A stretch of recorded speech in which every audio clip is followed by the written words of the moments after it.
France Inter.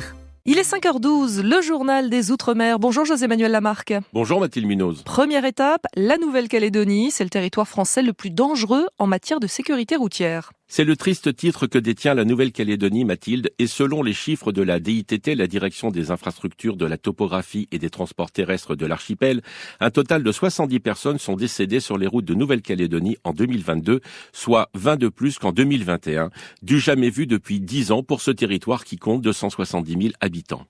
Selon la DITT, la consommation d'alcool interviendrait dans 72,9% des accidents mortels survenus en 2022, celle de cannabis dans 43,5%, la vitesse excessive 61,9%, le défaut de permis de conduire 39,3%, enfin 58,5% des personnes décédées ne portaient pas de ceinture de sécurité.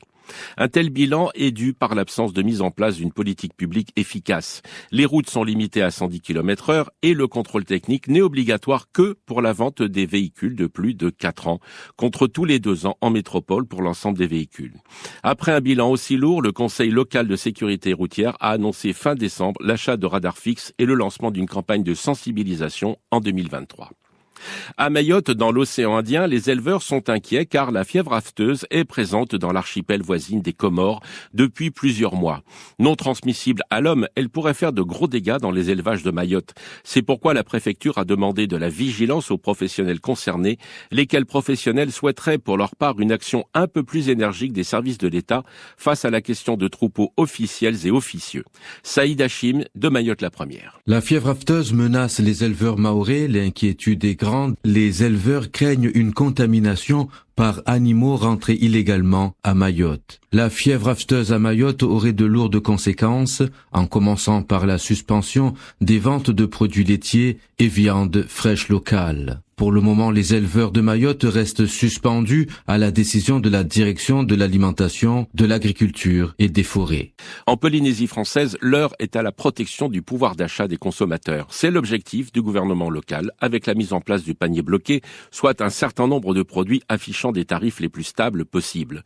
Un reportage Epoa Teuira de Polynésie la Première. Le panier bloqué, c'est un panier rempli de produits dont les prix seront stabilisés pour au moins 3 mois. Pour l'instant, la date de lancement de ce dispositif n'est pas encore connue. En attendant d'avoir un peu plus de détails avec la Direction générale des affaires économiques, nous avons demandé l'avis de consommateurs habitués à comparer les prix, comme Veille et son mari Albert. Après 8 ans passés en France, le couple est venu faire ses courses à Tahiti avant de reprendre l'avion pour rentrer chez eux à Tupuai. Je trouve que c'est une superbe idée parce que c'est vrai que malgré les goûts et les choix des foyers, il y a quand même des produits types qu'on achète, je pense, tous les mois, lessive, papier toilette. Donc oui, c'est une super idée. Au moins, on sait à quoi s'attendre. On sait que si ce mois-ci, on a besoin que de ça, tu sais quel prix tu vas mettre dedans. Ce panier bloqué devra contenir 70% de produits alimentaires, 20% en provenance de la métropole et 10% de produits locaux. Enfin, Mathilde, en Martinique, repéré du côté de Sainte-Anne, à la pointe sud du département, un lézard venu d'Asie n'est pas le bienvenu car il serait particulièrement invasif et dangereux pour la biodiversité locale,